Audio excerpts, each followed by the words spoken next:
Well, before we go into more details, how about so you just tell people who are going to be watching like a little bit about yourself.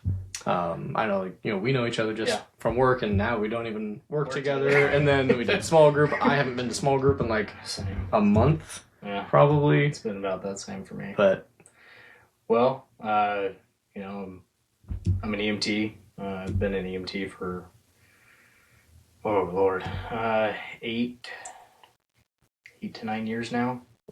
Oh, really? Or licensed EMT. I've practiced for seven years now as an EMT. I took obviously a little bit of a break to go into law enforcement, but I worked at Shasta Regional up in Reading for many years. Okay. In the ER as an EMT, and so decided to leave there after about 6-7 years of that, and went to law enforcement. Had fun, but made the choice to go back to medical, and now I'm working for Saints on the ambulance, and hopefully go to medic school here in next fall. Oh, nice. So what's if you're already an EMT, what's medic school training you on that you don't already have? So basically, when it comes to like the hierarchy as far as the who's in charge, right? The medic is higher level of care than the EMT. Okay. So as far as the medic is concerned, they're doing the IV, they're doing the IV pushes, they're doing the drug administration.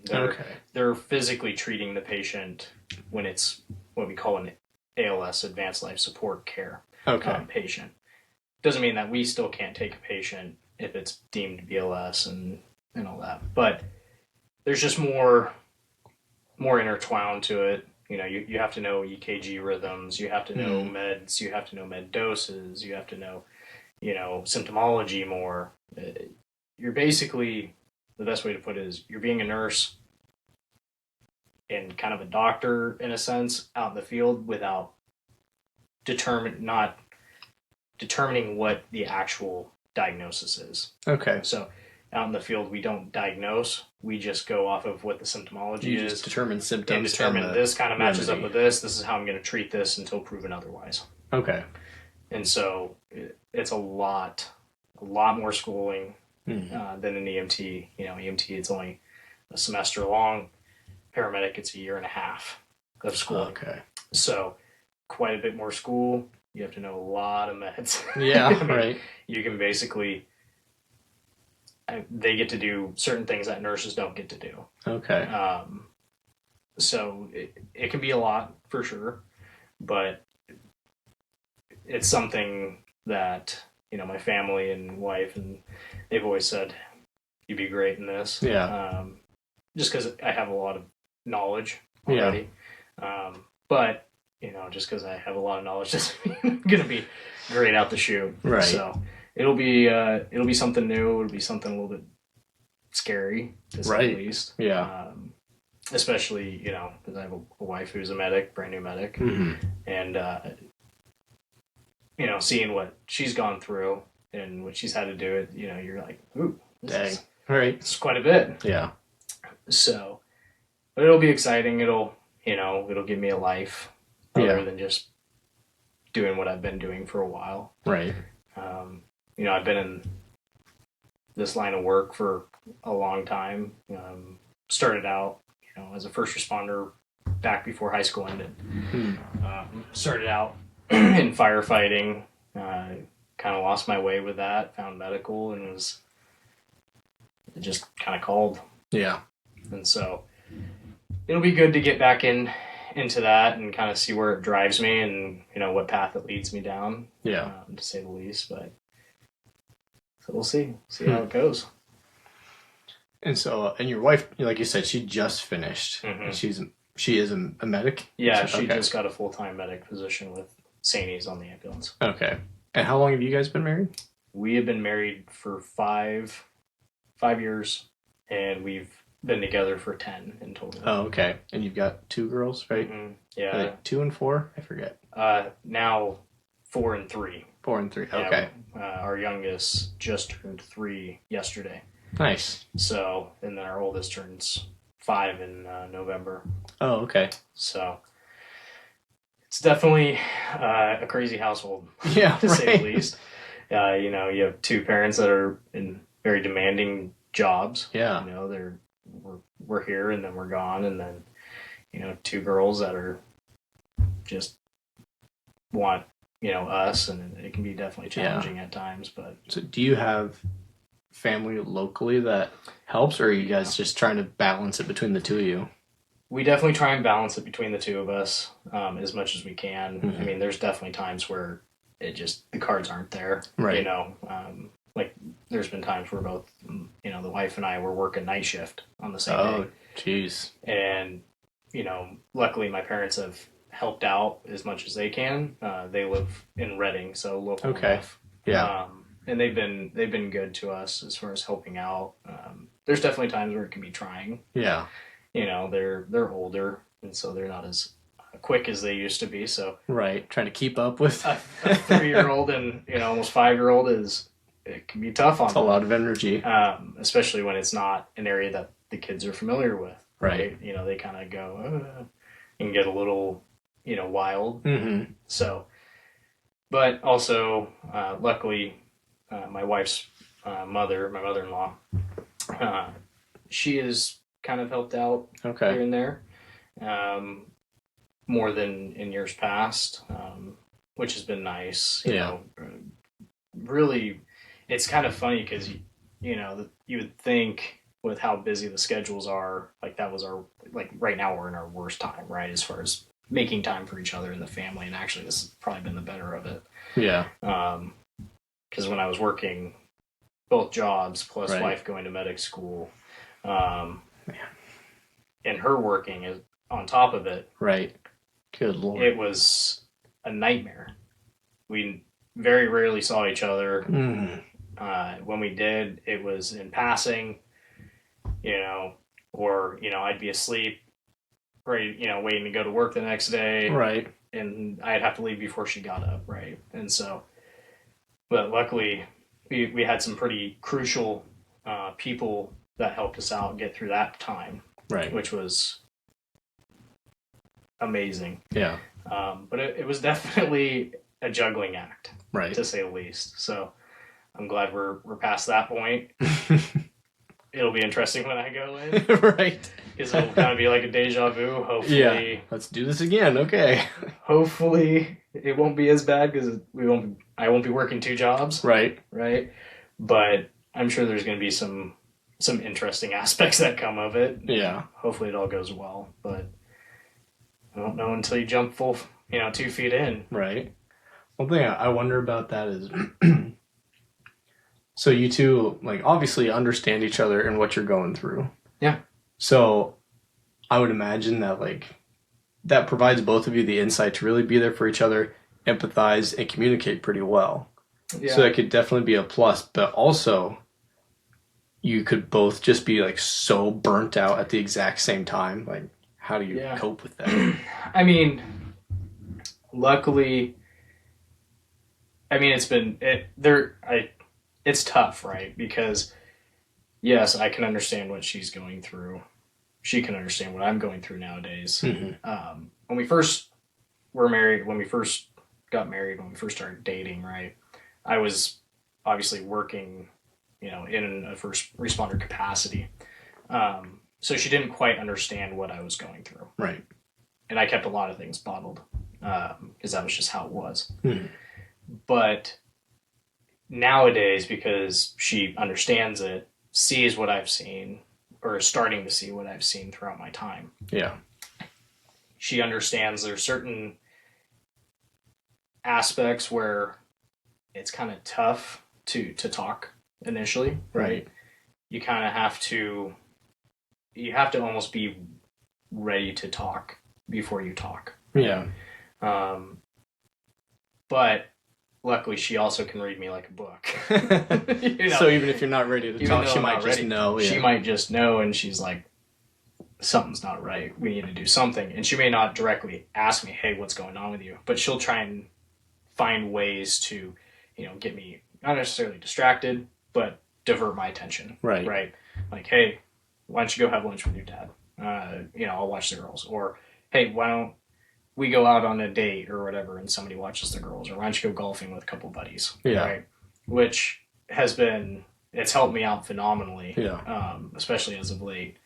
To kind of get centered within being me. Once you lose a certain aspect, or you kind of, what I would say is hit rock bottom, or you get something that affects you, you kind of lose a sense of reality, right? You kind of go into this hole, and it's hard to get out of. Yeah. But luckily having, her, it's been great. Yeah. There's definitely times where, though, especially because now she has, super high knowledge base, she might bring up something, or, I might bring up something, and she'll be like, no, that's not right. And it's like, so that can be frustrating. Yeah. But, it's like, that's small. Right. And at that point, I'm like, I don't really care. Like, yeah, you know more than me at this point. I supersede Fine, you. Yeah. Like, I can't get away from it. Just wait a year and a half, and we'll both be on the same playing field here. Right. But yeah, it's been nice to have being able to kind of bounce things off. You know, like for her, especially going through medic school and stuff like that, she would come and talk. Hey, this is what we had, or this is what we did. Not feeling sure, did I do a good job, and giving her that satisfaction, or that that reassurance that like you were dialed in. Nice. Right? Okay. It helps, and vice versa. So it definitely has its benefits for sure. Yeah. And so you said you guys have been together 10 years. So is that like right before the end of high school, or like senior year? So when I was a senior, my wife was a freshman. Okay. Yeah. Definitely it was funny because I was 18, she was 15, which when I was younger, it was like, oh no, scandalous. I'm an adult, right? Yeah, it's scandalous. Right. Like, I'm a cradle robber in a sense, right? And, that's not reality. Right. Luckily, I had a pretty good idea of the woman who I was with. And she's the best thing that's ever happened in my life. Yeah. I knew from the day that I first started talking to her that this was my forever. This was my best friend that I wouldn't be able to go through life without. And luckily I was right. Yeah. Right. Luckily she thought the same. But yeah, it was, she got to see me graduate, and I got to see her go through all of her high school years. Yeah. And, be there with her throughout it all, the trials and tribulations of, just being, young. Right. But yeah, we've been together for quite a while. Dude, I freaking love that. So, so my wife and I, we started dating. We're pretty close to the same age. We started dating my junior year. And you just don't meet a lot of people who married their high school sweetheart and are still married to that person. Yeah. So I love like growing up with that person is such a huge advantage. Like, and knowing who they were, who they are, like, and going through all that together. Well, it's, obviously as you get older, you change, right? But you're changing together. Right. Right. And, I'm sure just like you've seen people who married their high school sweetheart, and then year or two down the road after they get married, they're divorced, right? Because they changed. Because they changed, yeah. All right. Like, yes, everybody changes.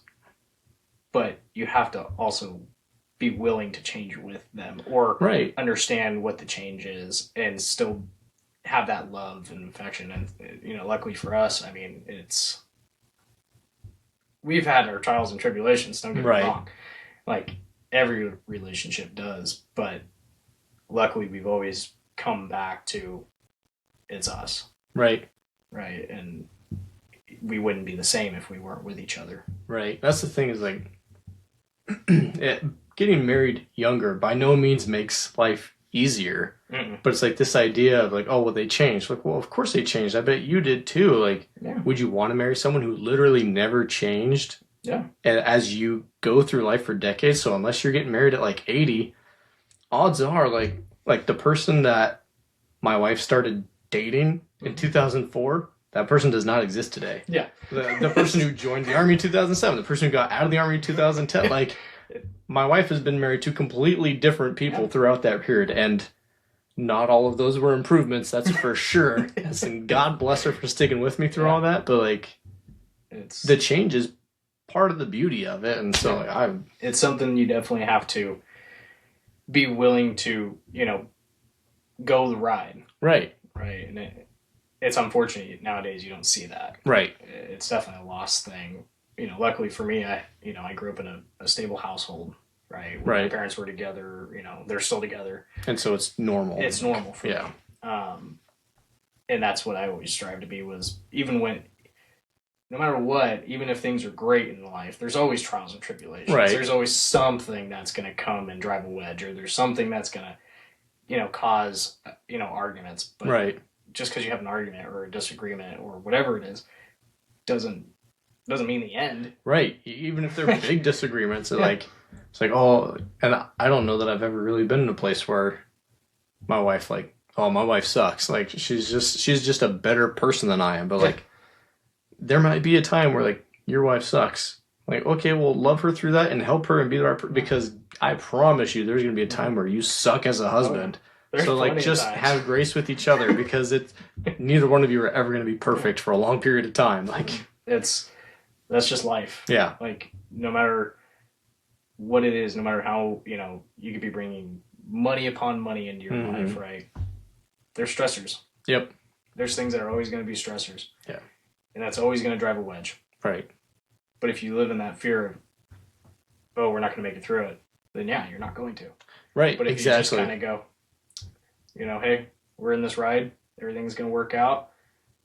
Let's keep moving forward and, keep our heads up. Seems like it's coming off the rails, so I'm just going to hang on a little tighter. But it's like, you just gotta ride through it. Yeah. And, luckily there's always better days that are to come, even in the darkest. That's what I come to find.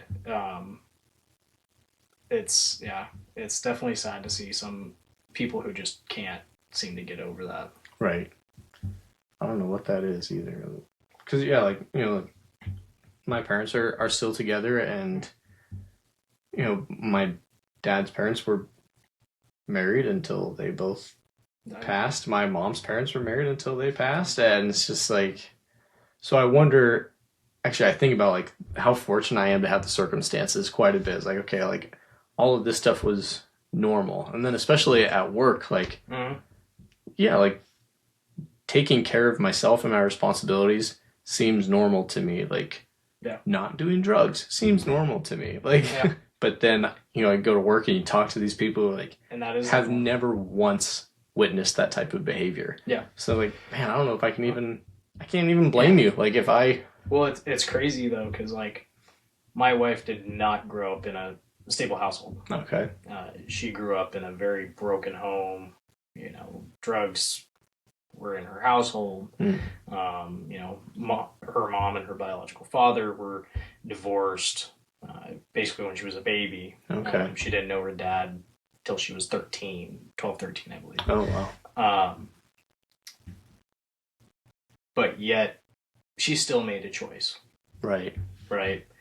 And I don't know if it was necessarily being with me when she made that choice, or if it was something inside her that I didn't want this life. Right. I want something more than to be, another, tally on this is just how it goes. That's how it goes in this life.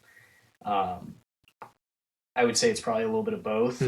I'm sure she kind of saw, hey, this is what success looks like.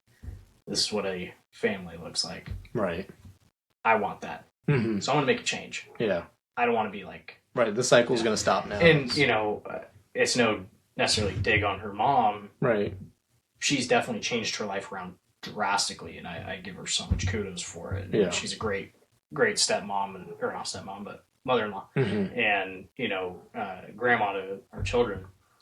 But yeah, she finally made a change in her life to make it better. But yeah, it's definitely something where you have to be willing to make the change. It doesn't just come to you. Right. At least for people in that situation, because they don't see it.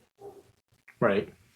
If you don't see it, what success is, then that's not your norm. Right. Like, yeah, so I give a lot of credit to people who have been in, like I said, I had a pretty easy childhood. My adult life has been a little rocky at times, but like I knew I had like the metrics in mind, and like I had something that I could model after. So yeah, huge props to people who like don't have that and still like decide to make it for themselves. Like, and I mean, even at least nowadays, success is tough, right? It is a grind. Even if you have your setup in life, one wrong choice can affect your entire life, right? Right. The economy is not as forgiving as maybe it once was. Yeah. And so, like, luckily for us, like, I would say we're very fortunate with where we're at in life. There's still tough times. Right. And I mean, and we make pretty decent money. Yeah. Or at least now. Yeah. Luckily, because of my wife. Yeah. But there's still times where we're like, oof, money's going to be a little short this week. Like, or, man, we had, an extra expense that we didn't foresee happening. And it's going to hurt. Yeah. Right. And so, like, it can be tough, even with people who have success going for them, just because nowadays. And so, I think even with people who are successful, at least nowadays, the generation that's coming up, even if you see success growing up, it's not going to be like it was for when I was a kid growing up, where I kind of am off on that right path and being set for success. Right. You really have to work at it. Yeah. And make it a grind from like day one. For real. Yeah. Yeah, it's funny because like we'll get into places like financially. It's like, oh, payday. It's like, oh, okay, things are going well. Like, man, this paycheck's way bigger than when I was 18 and get my first job. But then by a week later, we're going through, Amazon, save for later. There's like 400 items saved for later. Because I never have as much money as I think I do. Yeah. You sit there and you're like, man, that was a good paycheck. I'm rolling. And then you're like, I'm going to pay this bill. I'm going to pay this bill early. I'm going to pay this bill early. And then you look back at your paycheck and you're like oh, that bill's going to wait till next month. Yeah. It still happens with us, even with making better money. Like, right. It just is the way it is nowadays. Yeah. And I mean, and maybe that's something like my parents dealt with and I just didn't know. And see, I wonder the same thing. I mean, nowadays, at least my dad and I, we talk a lot about things that we never talked about when I was a kid. Yeah. And so, like, there are certain things that I see that happened with him, or I hear that's happened with him, and I'm going through it. And so I don't think I don't think we're necessarily alone in that. I think it did happen. The difference was they didn't want to show it to their kid, right? They wanted to be able to provide the best life possible, make the kid, make me as happy as possible as a kid, right? To distract me from it, so I'm not having to worry about it, right? Because every kid should have a chance to grow up as a kid and not worry about adulthood, right? And so, that's definitely a possibility. I mean, I wouldn't be surprised if my parents, through my childhood, had some type of trial and tribulation that I had no clue of, where they're going, this is going to be expensive. I don't know how we're going to pay this. I mean, luckily at the time they had a really good paying jobs. Yeah, so maybe not, but I think I feel a lot of guilt about that. Like, I don't know. So when my oldest was, I always think about like when she was 5 and I was going through flight school and then like working. We just had the one kid. We struggled so much financially. I mean, like, it got close to the point where it was like I was making arrangements to live out of my truck while I finished going through flight school, while they were here living with, like, while they were in Reading living with parents, I would be in Oregon living out of my car. Yeah. And thankfully, it didn't come to pass. It came pretty close, but like, she never knew that. You know, she was living her best life. But now that same kid is 15. And if we're struggling financially, it's a lot harder to hide it. Yes. Because she's smart. Like, she's starting to come of knowledge of this is what life kind of looks like. Right. And, you know. And it's like, if you don't want to take the magic, but you're also like, hey, no, I can't get you that. No, we can't go on this vacation. No. And it's like, anytime you say no, like when she was 5, it's just like, oh, because mommy and daddy say no sometimes. Yeah. But now she can deduce what's going on there. Times are tough. Dang it. You know, money's a little tight this week because I hate not being able to hide that. But also, I think I just kind of hope that it'll be to her benefit. So, like, you know, she's 15, and 4 or 5 years from now, when she, hopefully isn't, but very likely is struggling as a young adult, like, she won't feel like a failure. Yeah. She's like, hey, this is just normal. Part of getting there. It's part of the journey. Wherever you end up, like, that struggle is going to be part of it, and you're better for it. But man, I hate. Yeah. I hate that she knows, you know? Yeah. I mean, there's even times where, you know, with my kids being as young as they are, and of course, like, I know they have no clue. Right. Right. But there's still that part in the back of my head. I'm like, maybe they do know. Right. Maybe they see their friends doing this and they're not. Yeah. Like, you know, obviously a lot of it's our schedule, but there's times where we don't go on vacations. Right. Like, my wife and I haven't been on a vacation since we got married. Oh, man. Like, that's a long time. That's a long time.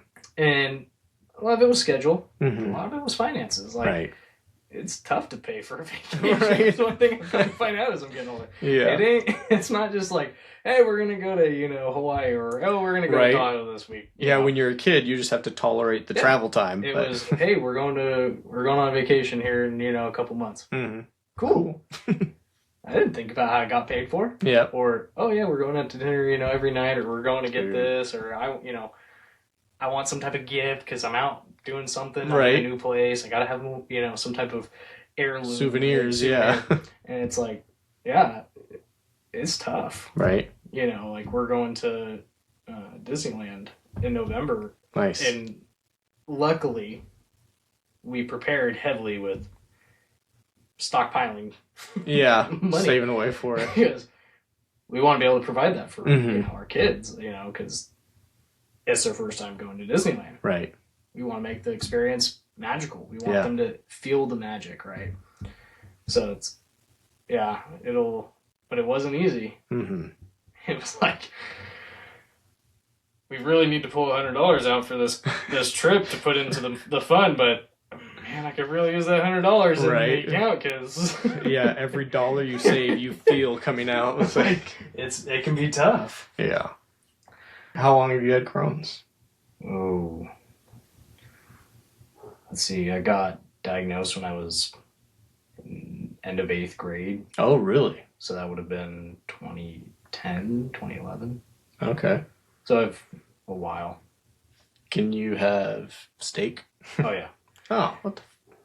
Yeah, like, it's odd because I didn't have, you know, like, the typical, you know, symptomology of Crohn's. It was just weight loss. Weird. Like, you weren't in a lot of pain or anything? No, I just had weight loss. Went from, like, 110 pounds to, like, 78 within 2 months. Holy cow. And so I was in the hospital, just kind of trying to figure out what's going on, going to doctors, and it was like, the heck. That's crazy. Basically, my doctor, who I still have, even though she's a ped GI doc, she described it as, like, I looked like I was from Auschwitz. I was just super gray, failure to thrive. It was bad. It was really bad. They thought I was going to die. Yeah. Actually, because they couldn't figure it out, and then because all my labs would come back normal. Yeah. How do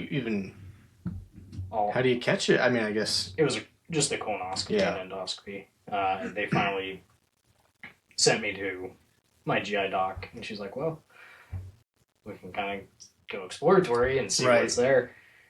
And sure enough, I was just lined with ulcers, and so then I went on Stelara for like 5-6 years, and it changed everything. Nice. And got all my weight up and was able to eat finally. So are you pretty much in remission? I mean, it's tough because they really don't say remission for Crohn's, or at least my doctor doesn't. It's just you're either having a flare-up or you're not. Yeah, you're either having a flare-up or you're not, Yeah. because it's not curable, right? Right, it's not going away. Yeah, and so, I mean, it's one of those things where, yeah, you're just not symptomatic at that point, or, you know, you don't have any issues going on. Right, you're not in remission, you're just asymptomatic at the moment. Exactly. Okay, got it. And so, like, I mean, I'm on Stelara injections. Okay. Which, I mean, those have been great. How often do you have to do that? Every 8 weeks. Okay. So, just a... And you do it yourself? Yeah, just an injection. You know, you just... the stomach or wherever. Mm-hmm. Luckily, the wife does it for me. Nice. But, yeah, I mean, I was lucky to get off the Remicade because it was... It's a hardcore drug. It is a hardcore drug. But it did wonders for me. But right. There's a lot of things that can come of it later down the road. So that's why my doc wanted me off of it. And right. Trying to get either by diet or some other means. Yeah. Yeah, I've been on Remicade since 2009. So yeah, about the same. And I asked my doc recently about getting off of it, and she's like, well, what do you want to get onto? I was like, well, ideally nothing. Yeah. She's like, well, that's not an option. I'm like, okay, fine. Well, and so we looked at some other options, and she's like, well, you know, you're doing okay on the Remicade. It's not hurting you, so we're just going to leave it the way it is because we don't want to mess with things. Yeah, my GI doc is a big component of diet. Yeah. The SCD diet is what it's called. And basically she's had patients go from where I was at and then gone completely to diet, changing out everything. And they're off medications. And really? Mm-hmm. But it is a risk. Right. That you know, I'm sure not every patient can do it. Right. Depending on the severity. You know, luckily for me, like, I have a horrible diet. So right. I wasn't able to just... cut out things cold turkey. Yeah. At that point, I was out of high school when she finally made that recommendation. And then it was just, you've eaten like crap for your entire life. Right. So how do you expect somebody to just change like that? Yeah. And so didn't really work for me, but I wasn't very... That's the thing. I know I could do better if I was more disciplined with my diet, but like I've already cut out steak. I haven't had steak in like 15 years. See, that's one of the things on the diet is steak is actually okay. That's what's so weird. And now I've just been scared to try it again because like I don't have ice cream. I don't have soda. Like can't have like heavy cream like sauces and stuff. Like yeah. Basically, it's a simple carbohydrate diet is what they call it.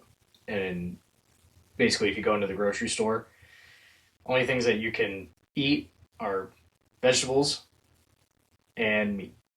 Oh, really? If you look at the diet, that's basically what it is. There's no grains. There's no dairy products. There's no, like, the American diet, right? There's I wonder, like how, I don't know how I would get to that one because like I can't have lettuce or like carrots, raw vegetables. I can't do that. That's super painful. Really? Yeah.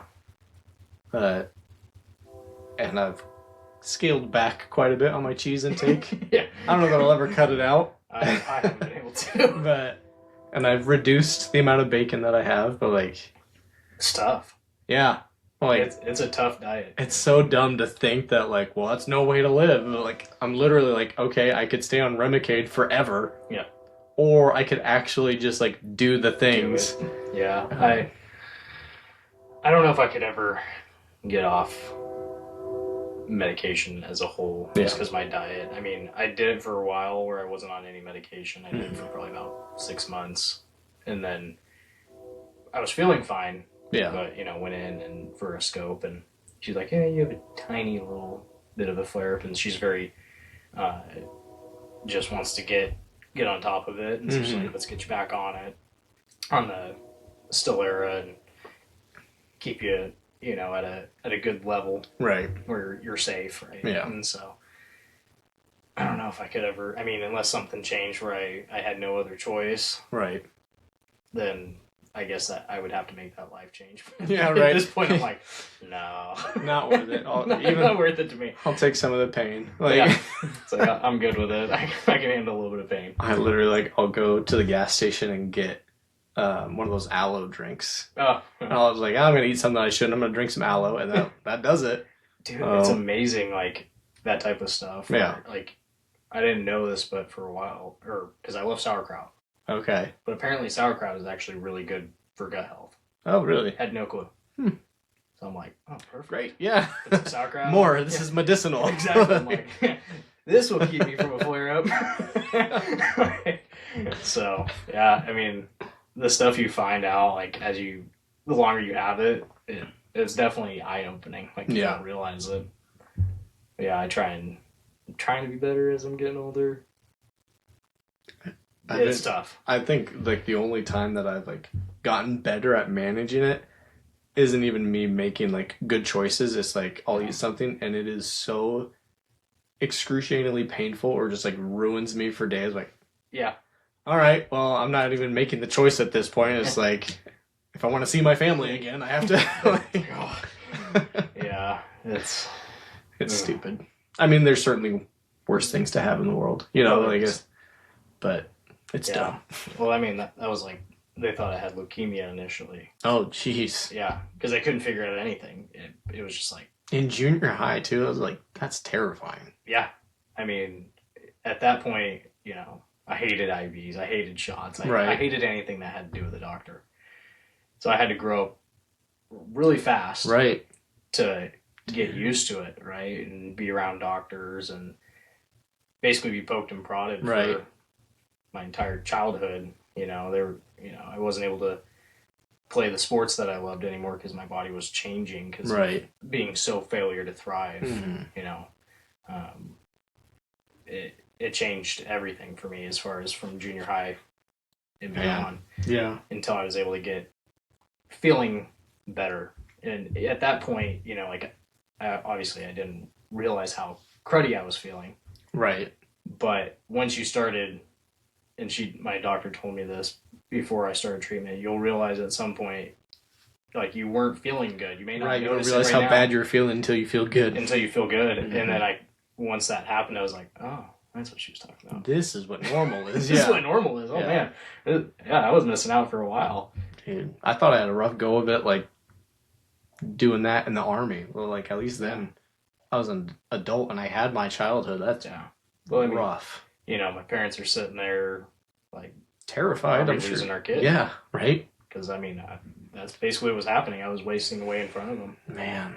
And it was, being a parent now, I mean, I couldn't even imagine it. I'd be terrified. Yeah. It would wreck me. Yeah.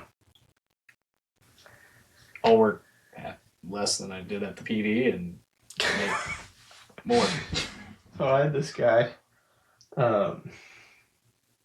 found a bunch of people living in these sheds on Main Street that they should not be living in. So I start talking to this one guy, and he looks at me and he's like, let me ask you a question. I'm like, okay. Like, of all the jobs in all the world, why the hell would you choose to do what you do? Fair question. Fair question. Yeah. I looked at him like, what? Honestly, like, I love my job, and I'm good at it. Yeah.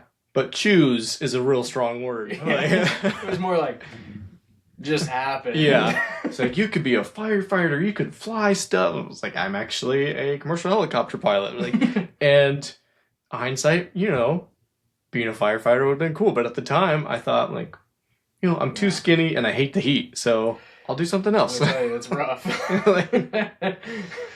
Man, like, but it's funny how that works. Yeah, it was like, you sit there and you're like, shit, he makes a good point. Right? Like, why is this guy making so much sense? Like, you're not supposed to do that. Yeah. You be quiet. Yeah. Don't make me think about my life decisions. Yeah. It's like, oh, God. How did we get here? Yeah. But, dude, it's such a weird job. But. Yeah. I mean, I've told you, like, when I first saw that position coming out, I'm like, the hell what is an HLO supposed to do? Right. Like, that sounds like the easiest job out there, right? Like, oh yeah, there's a homeless person. Check. Like, no.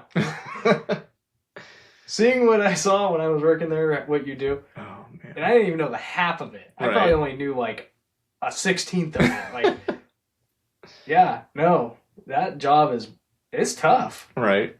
Like, there's a lot of grind that goes into that job. Yeah. And you have to be very compassionate, and you have to, like, care. Mm-hmm. Right? I mean, not saying I don't care about people, but I don't. You have to care at a professional level. Yeah. It's like, my care at a professional level only goes so far. Right. Like, I'm kind of set in my ways. Right. Nowadays. And it's just like, I look at people and I'm like, yeah, you suck. I'm trying to convince Nigel, like, in the event, if I do in the future do another job, trying to convince him to apply for it, he's like, oh, hell no. Yeah, exactly. Hell no. Like, he wouldn't. I work with you. I know what you do. Yeah. I don't want to do that. He wants to come in 1, maybe 2 days a week and be like, yeah, I did something. Yeah, right. That's it. Right away. Exactly. He just wants his voice heard. That's all. Yeah, right. That is the nice thing about the jobs. Like, there is very little paperwork, and I really cherish the lack of paperwork. I don't know if lack of paperwork. I saw you on the computer a lot. I do a lot of computer work, and I have spreadsheets and meetings, but few reports. Okay, you got me there. Yeah. Like, I would rather done reports. Nope. Fair enough. I don't do Excel. I don't do any of that type of stuff. I'm a monkey. Here, hold this wrench. Got it. Got it. Go do that. Okay. Oh. Yeah, Yeah, I could not see Nigel doing that. That'd be funny as hell. Yeah. He'd be giving it, oh God. I the saw amount him. Of complaints. Yeah. I saw him be like kind and compassionate to someone today and did something that he didn't have to do. I'm like, hey, look at you. Kind and compassionate. Like, I hated it. All right. Sounds like Nigel. Oh, Nigel. But as someone who, I mean, you've kind of done it all when it comes to first responder stuff. Like, one, you've got a greater insight to, let's call it the human condition, than like the normal, I don't know, normies have. Like when you've got a normal job, like a desk job. Yeah, like what does that do for your perception of humanity? Because like obviously like there are incredible, you know, I'm a girl dad, so I'm going to use this reference. Pinkie Pie, you know, My Little Pony style of people who just always have optimism.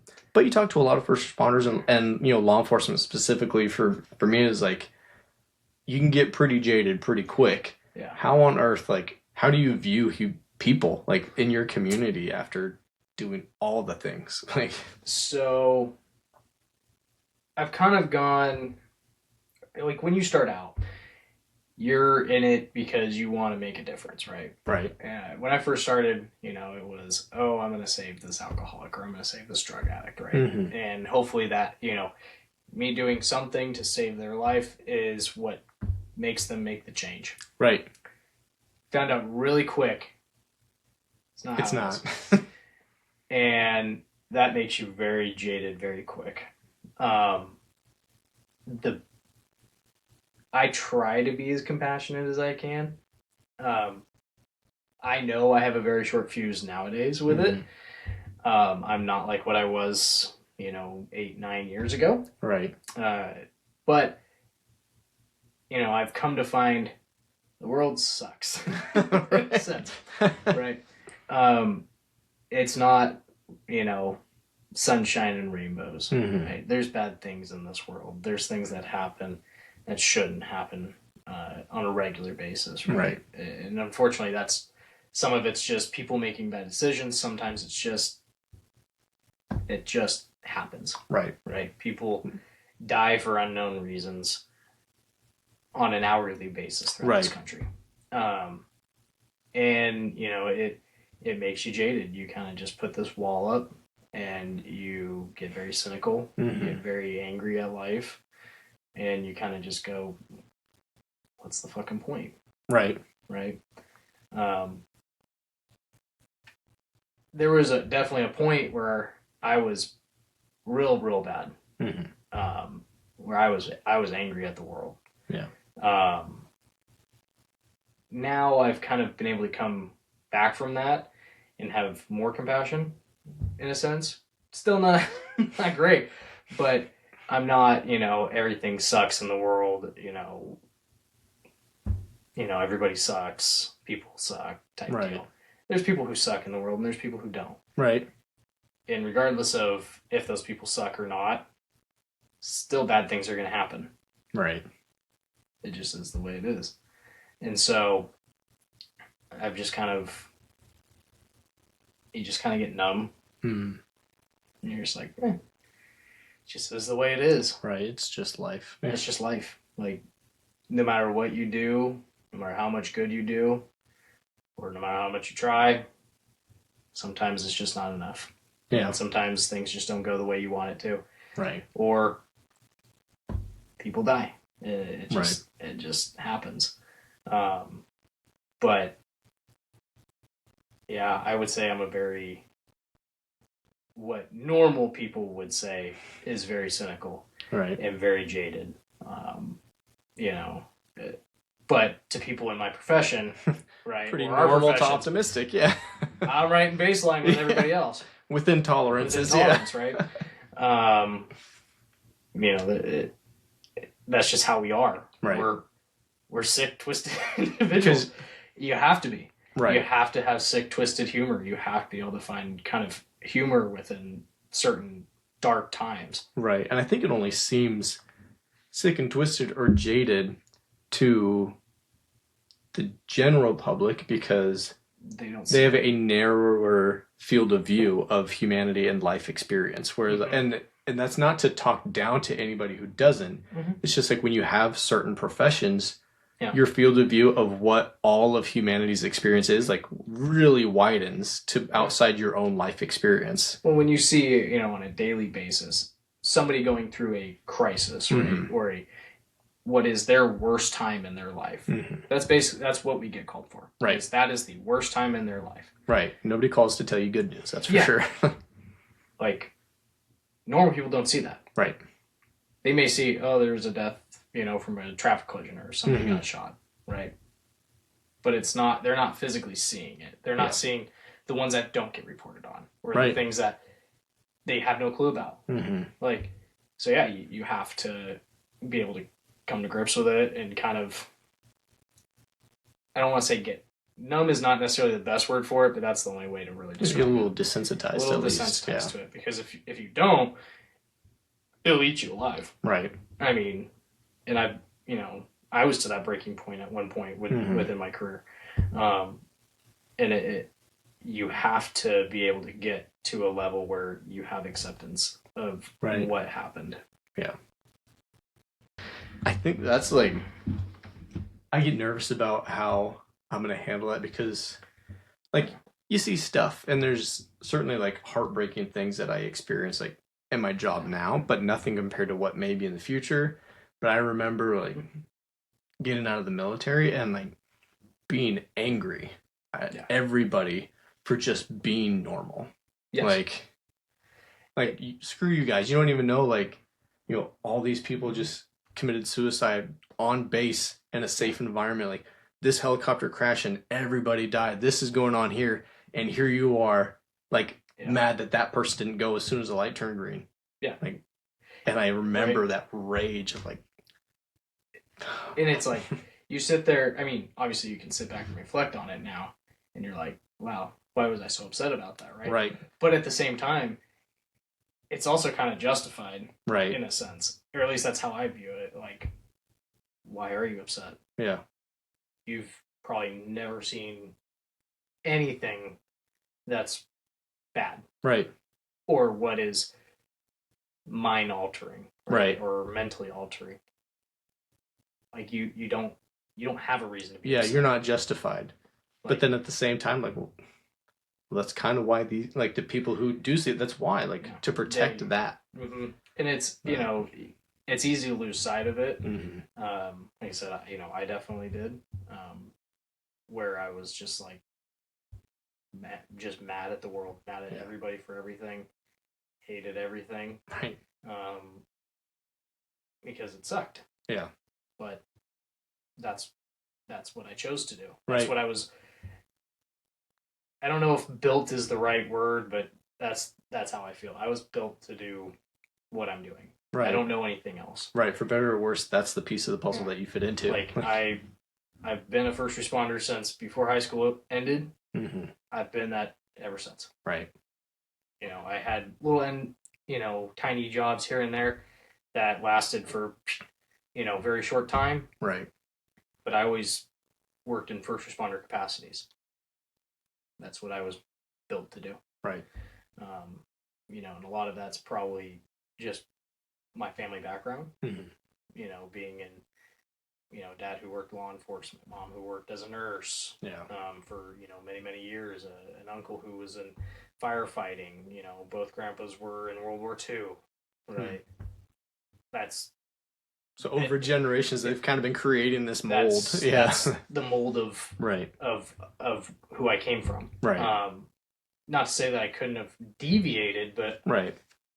I don't know what I would have done. Right. Like, I don't have any aspirations to do anything else unless it's drag racing. But that's a hobby. That's not a career. Yeah. And so it's it can be tough, to say the least, with keeping an open perspective to what the world thinks. Mm-hmm. And I'm not going to say I'm the best at it, but nowadays I have a little bit more appreciation for certain aspects, but I'm still very jaded in certain aspects. Yeah. I think, like, one thing that makes a difference, like, kids really impact that. Like, to me, having children, like, makes the bad things seem so much worse. Because you get mad that, like, this is happening in a world that you're bringing your kids up in. Yeah. But then at the same time, those kids are also there to remind you that, like, it's not all bad. And you see how beautiful life can be. So it's like, it highlights the bad, but it way more, like, shines a light on all that's good. Yeah, I mean, it can. Yeah. I mean, I would say it is until you have something that changes it.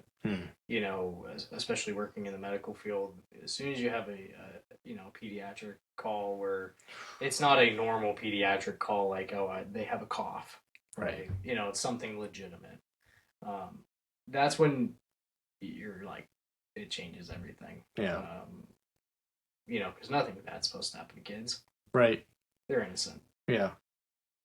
And I mean, I've seen it, where it sucked. And it was right after I had, probably the worst one I had was right after we had our oldest daughter. Yeah.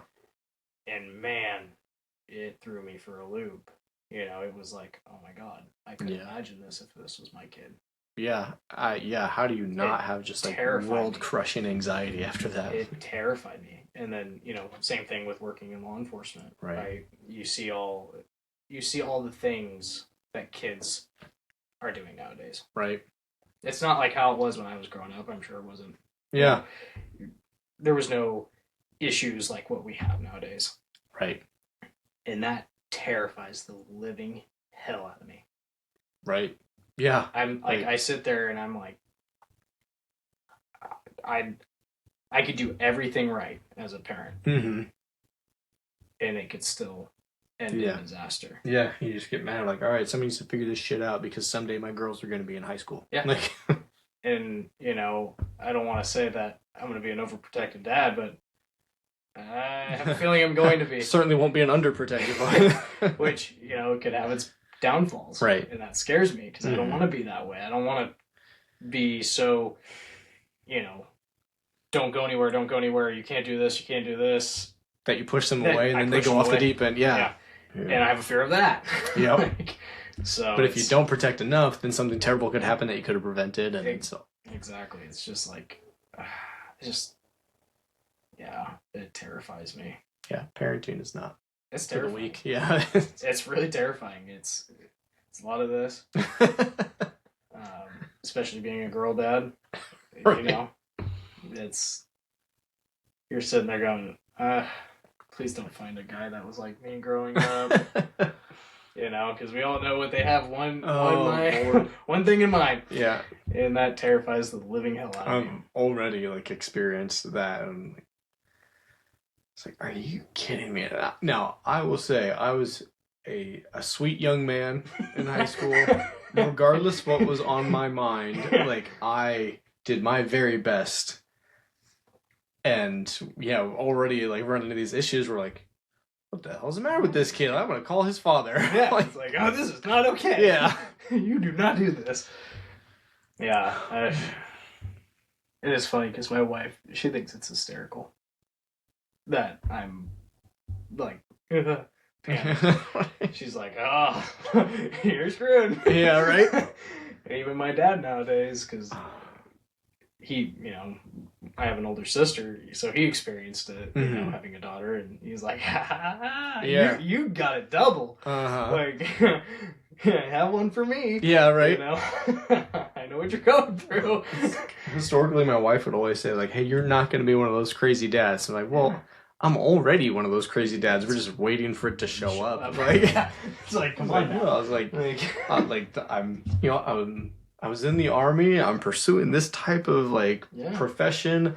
I think this way. Like, there's the odds of me not being one of those dads are pretty slim. And to be fair, when I first came to my wife's house and we were dating, her dad and her psycho cousin are in the room cleaning shotguns in front of me. Like, that wasn't a coincidence. Oh no. Like, that's the same thing I would do. Right. I mean, like, and so the time will come. Yeah, my marksman badges will be up on the wall, and we'll clean some sort of weapons. Yeah, I was like, you want to go to the movies, huh? Right.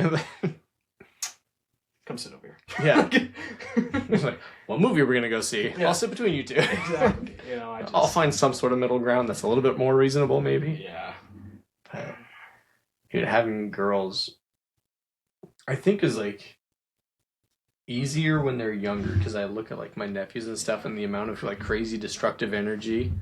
It's like, holy cow, I don't even know how you keep up with that. But then you hit the teenage years, like, oh no.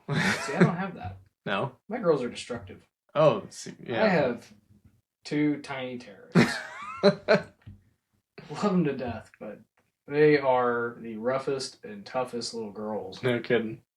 I've ever seen. Yeah. They just don't care. They will body slam each other. They'll hit each other. They don't care. My oldest will do pull-ups, basically, onto her bunk bed from a dead hang. That's funny. Like, she runs around naked outside, not caring. Like, getting the worst of both worlds. She'll go and climb in the mud. Like, yeah, she's not a normal kid, or I mean, that is a kid, normal kid, but like not not princess-like behavior that you would imagine. You would think, like, she's a sweet little girl. She's got to, wear dresses and No, it's Tarzan with pigtails. Yeah, she's, what can I climb that's the highest thing possible and jump off it and see how it goes. Like, that's funny. It's terrifying. Yeah, right? I'm like, oh, great. And then I sit there and go, man, good luck whoever the guy is that finds her, because you're in for a world of dominance. Yeah, right. Because that's how she's going to be. I mean, she's going to be... I'm definitely a guy that, I know where I stand in the hierarchy, but any guy that says I wear the pants in the family, I'm sorry. It's not. Right, yeah. We like to think I'm the man, and we are. Yeah.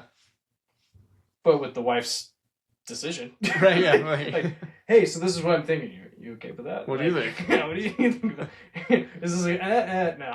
Yeah, right. It's definitely And that's how my girls will be. They're rough, tough. They're just like their mom. Yeah. Very, very type A, very stubborn.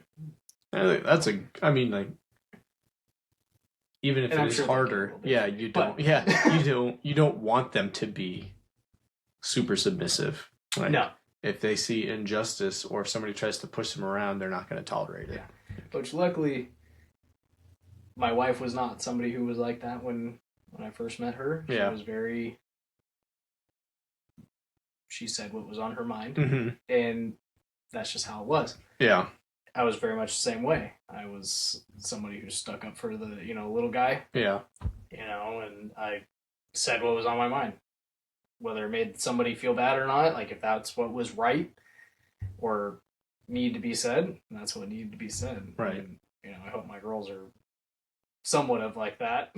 Yeah, and, right. And, aren't afraid to do what's right in life. And, but damn, it scares me. It scares the hell out of me. Yeah. I was actually, so we've been up here for, I think, over an hour now. There was one more thing I wanted to ask you about, though, which we've talked about off and on, like especially with the small group stuff. But in light of, recent events in your personal and professional life, like, where do you stand when it comes to like faith and how that affects your perception of your own life and the people around you, if at all? Like, what does that journey look like for you right now? I mean, I'm still, I'm still figuring it out. Yeah. By all means, there was definitely, obviously to give a little bit of context to it, right? I went through obviously something that nobody should ever have to deal with, as far as going through a mental health break. But when I started going through it, it definitely helped me. I didn't quite understand it. Yeah. I still don't quite understand a lot of things. There's definitely things that I would say apprehensive of, just because I don't understand it. Right. Right. It wasn't part of my upbringing. Not that we didn't believe in, in Jesus and God or faith. We didn't go. It was just kind of there. Yeah. It was just there. I mean, I went to church here and there with like my best friend who I've known for 25 years now. We've been friends for a really long time. But I was drunk. So I don't really think it counts. Yeah, right. That's the only church function I've ever been to. Yeah.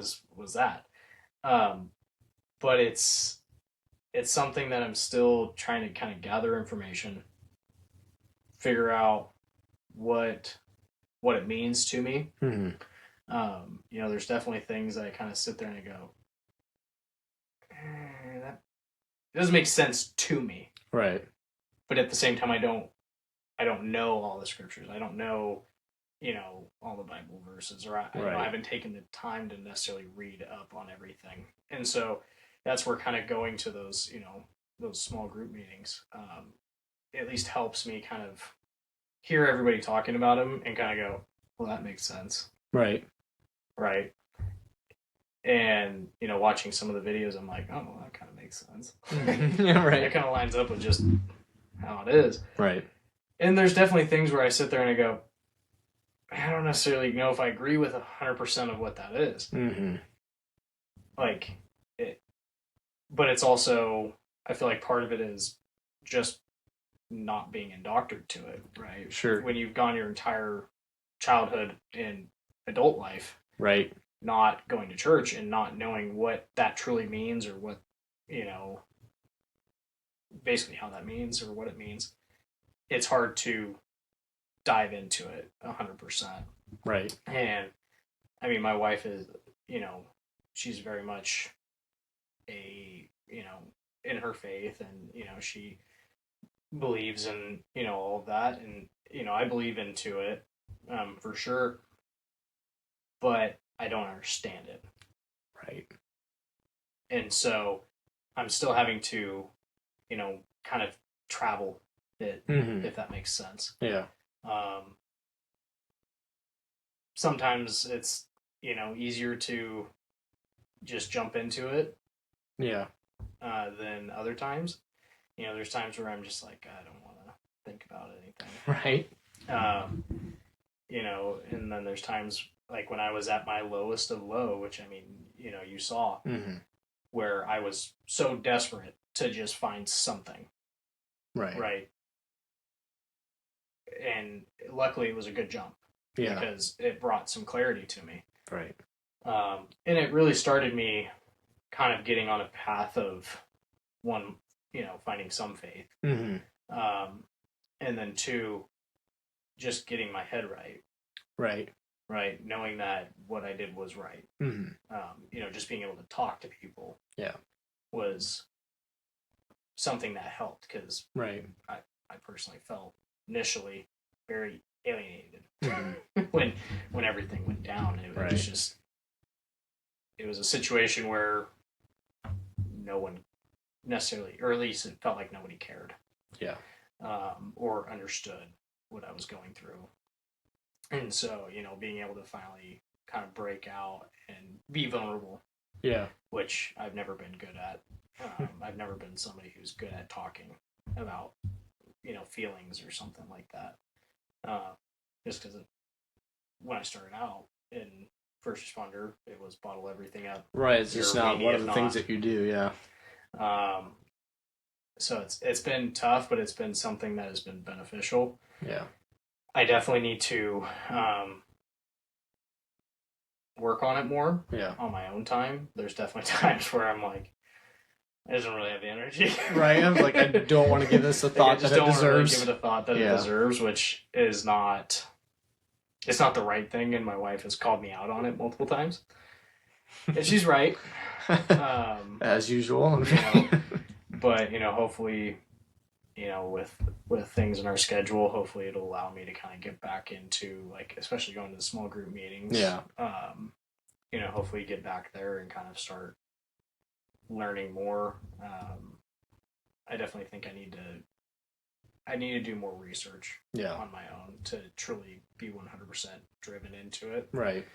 But it's going to take a while for me to truly be 100% into my faith. But for sure. I would definitely say I'm on the path to getting there. It just takes time. Yeah.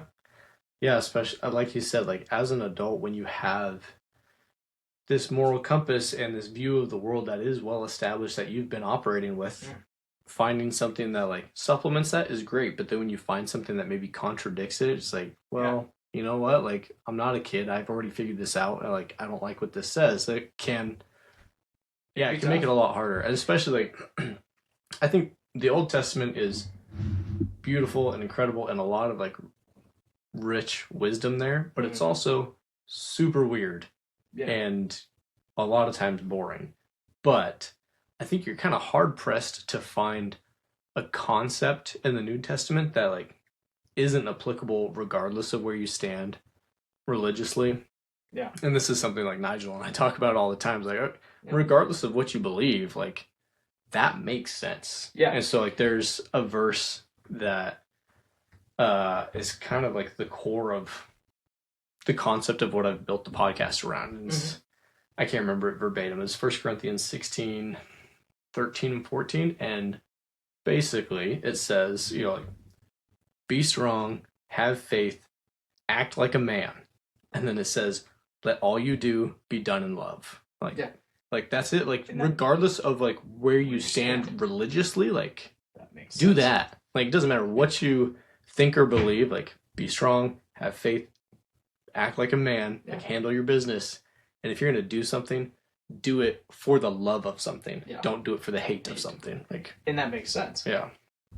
And like that type of stuff, I'm like, when we've been in our small groups, it's like, shit, like, I get that. Like that makes sense to me.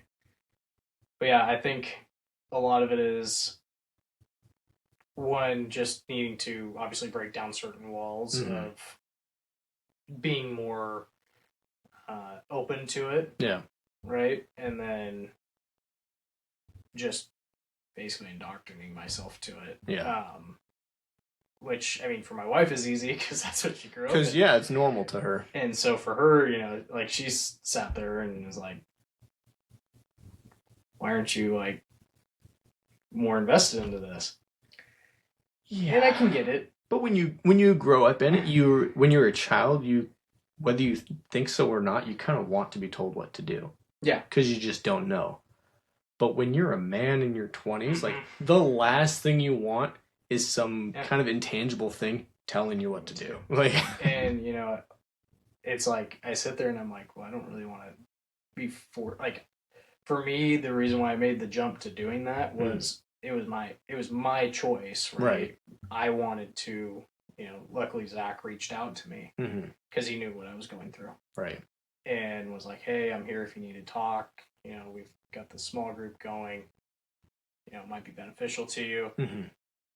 And I was just like, I hadn't even told my wife about it at that point because I was in a depressed state. Right. Right. And basically I was like, I gotta try something. Right. So I was desperate. Yeah. You know, I was at a very desperate time in my life that I've never, ever been. And, you know, it was a good choice. But I also want it to be my choice. Right. To dive in. Right? Yeah. And sometimes with, like, because my mom is very in her faith, which my dad is not. It's not that he's not. He didn't, same deal. Didn't grow up around it. Yeah. Wasn't that he didn't believe in it, but he didn't grow up in that situation of going to church. And then obviously had a demanding job working as in law enforcement. And, right. He was a homicide investigator for many years. And so that's a very demanding job. And so anytime we had time with family, it was more important to him. Right. Which I can appreciate. Sure. As a kid. And so it was, you know, family first. And that was it. Right. Right. And so that's kind of how I always mirrored my life was family first. Right. Wife and kids first. Why is that even a question? Right. Right. Obviously going to small group, like there's certain things I can kind of understand of, you know, you need to show him first. Right. And then wife, kids. But at the same time, I have certain struggles with that because I'm like, that's my person. Right. This is my family. Yeah. How do I not put them first? Right. So I've got to find answers to that. I don't know what that looks like, to be honest with you. Well, you know, fortunately, like you said, your wife grew up in that environment. So for her, she's like, I mean, for her, it's like she's a fish in water. Yeah. And you're learning how to swim. Yeah. So it's just like, exactly. And so, it's like, hey, we can both love the water, but I'm going to have a little bit of a harder time figuring this out. And that's just okay. That's how it goes. Like, and, you know, for her, she's like, why didn't you go to Sunday group? Well, because I didn't want to. I haven't wanted to for 28 years. Like, this is my norm. It's hard to break old habits, right? Right. Or, you know, she'll be at work or something, and it's like, why didn't you find somebody to watch the kids for a couple hours? I guess I could have. I just really didn't think much of it, right? Yep. So I think if I kind of start pushing more into it, I'll start understanding certain things more. Well, and I'm sure, like, it sounds like your wife has been, like, pretty patient and gracious with you during that time, and she will continue to be, and you just have to be patient with yourself because, you know, like you said, like, it can feel a little unnatural, but, like, a little bit. Whatever, you know, like, yeah, and that's it takes what it takes, and that's okay. It's almost like a feeling of uncomfortable, right? When you have no knowledge of it, right? You don't understand. And then you have, you know, say like a room full of people who, like, that's how they grew up. Right. And that's all they know. Mm-hmm. And then you're like, I don't understand any of this. Yeah, you guys are kind of weird. Yeah, there is a level to that to a degree, and you're like, I don't get this. Mm-hmm. Right? But then you hear certain aspects, and you're like, well, you should be doing that on a daily basis. Right. Yeah, like, well, yeah, that's kind of no burden no matter what you think. Yeah. Like, So it's like you kind of have to break down, or what I've had to do, I should say, is I've had to be more vulnerable, not really care about, the small things, like what are people thinking? Like, oh, you had this mental health break and now you're reaching out to, find your faith. Like, why should I care about that? Right. I don't know why, but I did. Like, for some reason, it felt like I was almost like showing weakness. Right, because it feels weakness because you're admitting that you don't have everything within you to handle it by yourself. So now, you're going to reach out to what one of my coworkers, who shall remain nameless, foreigner, says, your magical imaginary friend in the sky. Like, oh, you can't handle it yourself, so you're going to reach out to your imaginary friend to help you. And so if you know that someone might perceive it that way, you're like, no, I'm not weak. Like, it's not like, but. And it's funny because, like, I'm somebody who didn't grow up in that, right? Right. But my best friend, who was very much in church throughout his entire life, very much so, like, he's very, very devoted into his faith. Like, I didn't think that. Right, you didn't think he was a weak loser because of it. So why do I think that of me? I don't know. Yeah. Like, I've got to, in a sense, get over that. Yeah. And I don't know why that is that I feel that way. It's stupid, in a sense. But I think if I just keep pushing forward and stop listening to myself, in a sense. Right.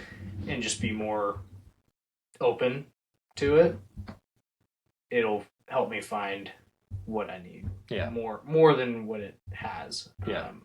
I mean, there's definitely things like, I've tried praying for the first time throughout when things happened. And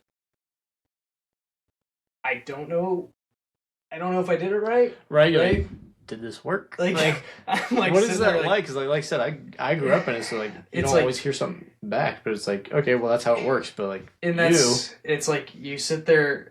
It's like I prayed for basically something to go right, something like show me something is changing. Yeah. And I don't know if it did. I don't know if it was because I did that or if it was just perfect timing. Right. Luckily, wife gets her dream job out the chute. Never happens. Right. Is that perfect timing? Or was that some type of divine intervention? Right. Like, okay, well, I asked for it and it happened, but that still could have been a coincidence. Yeah, like, and, I know, and this is where it's tough for people like me who kind of look at things analytically. Right. Is like, they were really hurting for people. Like, there's a huge shortage of medics and EMTs in this profession right now. Yeah, she hit it at the perfect timing. Right. But was there not something like? Well, it's tough to say. It's funny because you can argue both ways. Like, oh, well, that's just how life goes. Practically good time and coincidence. Also, you have this like all-powerful God who sees outside of space and time, who could recognize this moment and starts preparing for it years in advance to lead you to this prayer. Like, it's like, for me, I've had nothing but bad luck. Right. Like, I've had nothing but bad luck. Yeah. It feels like, I what I thought was getting my dream job in law enforcement, going to Citrus Heights, thought, this is it. I've made it. I finally am going to the police academy. I'm getting paid really good money. And I get hurt. And they drop me on my butt. Yeah. Right? And I don't have a pot to piss in, basically. Right. I have to come crawling back here with my tail tucked between my legs, asking for my old job. And then everything happens where it ended badly, really. Yeah. And, I sit there and I go, why? Yep. And then that's when you sit there and go, why would this keep happening to me? Like, is something not good going to happen in my life, in a sense? But then you take a step back and you're like, I mean, I've got good things in my life. Right? I've got a wife that loves me. I have 2 beautiful daughters.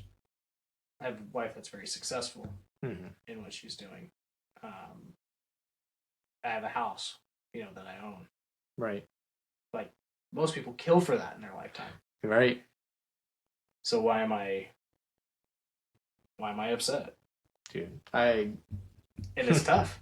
I have to remind myself of that all the time. He's like, yeah, we both have Crohn's. Lost my job with the Army, went through flight school, didn't become a pilot, was about to go to the academy, got hurt, and all this stuff. Like, what the heck can something? But then I think, like, if you really, you stop and take the time, like, there's probably 6 billion people on the planet who would kill to have my problems. Yeah. Like, and it wasn't, for me at least, it wasn't until I had my mental break and some time off, right, to sit back and go, yeah, things suck right now. I've had some things that have sucked, right? Didn't go my way, but damn, I've got a pretty good life, right? I've got a lot to be very thankful for, and it could be. I can't explain it, right? I'd like to say it's just me grinding my butt off and my wife grinding my butt off, but it only gets you so far in life sometimes. Right. There's got to be some type of divine intervention. Right. There's a lot of bad things that happen to you that you didn't deserve, but there's probably a lot of good things that happen for you that you also didn't deserve. And one thing I've learned is, like, it's okay to be angry. Right. And that's something I've had to, like, it's weird because, like, and I haven't gotten quite to that point where I've been able to, like, pray and be angry, if that makes sense. Like, why did you do this to me? Yeah. But, like, I get, just talking to him. Not necessarily, like, asking for something, but just talking. Right. Like, it's almost like an outlet, right? Yeah. Yeah. Dude. It's like talking to somebody who is there, but they're not right in front of you, in a sense. Right. And so, like, and then somehow, something might happen. Right. And you may not even realize it, that it was from something that you prayed upon. Right. Months, weeks ago. Yeah. But it's definitely interesting for me. I'm along for the ride on it. There's definitely things I sit there and I go, that doesn't make sense. Right. But that's, from what I've talked to you with and, other people with in the group, that's normal. Right. Yeah, I mean, you may not understand 100% of what it is, but there's a reason thank behind goodness. Something. Yeah, and how boring would that be if you could figure out all of God's plans and purposes in the first year of trying to figure it out. Yeah, it's like, it'd make life way too easy. Yeah. You wouldn't have to worry about anything. Like, there's a reason why you give, trials and tribulations within your life. I definitely can understand that. You may not understand it. And, I've definitely gone through a lot of those within my life. Yeah. And I don't understand them. Right. Well, it's a lot like life. Like, your faith or spirituality is like, the more you learn, the more questions you have. Like, the more you just come to realize how little you know, the more you know. It's like, and thank goodness that, like, people will devote their entire lives to God and live to be 100 years old and still have probably more questions than you do. And it's like, that's just kind of part of the journey, and kind of like marriage, where it's like, God doesn't change, but there's so many things that you'll never figure out. And just like your marriage is this complicated yet somehow familiar thing that you'll never fully figure out. Yeah. But part of the wonder and the beauty of it is in the journey. Yeah. And it's like, and that's just okay. Like, and that's something I've, with this, it's a journey. Yeah. You're along for the ride. Yep. It's like, I'll take it. Yeah. And I definitely need to get better at being more, trying to get more into that path. Right. Doing the things that help you figure it out. Yeah. But, I think also it's got to be on my own. It's got to be on my own terms. Right. For me to be understanding of it. And, it took a really bad situation for me to get started. Right. Hopefully that's not the case right. for furthering it, but, hopefully it's, it's got to be something that kind of calls. And that's how it was when Zach basically reached out. It was just like, it was almost like a calling. Right. Yes, it was Zach, asking. Right. Or telling me, hey, if you ever need to, like, talk, we have a guys group that gets together and we all just kind of talk. And it just so happens to be the time that you really need that. Yeah. And, it was perfect timing, and, it's something I can't explain, right? Right. So, it definitely, when something like that happens, you kind of have to look into why. Mm-hmm. Right on. Well, I really appreciate you doing this. I like it's super cool for us to get to hang out. Yeah. Period. It is a little bit weirder with the microphone and the camera, but wasn't bad as I thought. Yeah, I'm glad you're willing to do this, and we can do it more often, and we can take this away. I'm not gonna lie, I was like, I was nervous. I was sitting there going like, oh man, this is way out of like my norm, because I'm not somebody who opens up. Right. But my wife was very much like, no, this is something it's a good thing to do. It's fun. Like the first 10 times I did it by myself. Yeah. And I would listen to my voice. I'd get like 5 seconds and like, hell no. Delete. Let's try this again. I'm like, okay, no, this is my voice. I sound like an idiot. If I'm going to do this, I have to be okay with it. Yeah, it's just part of it. And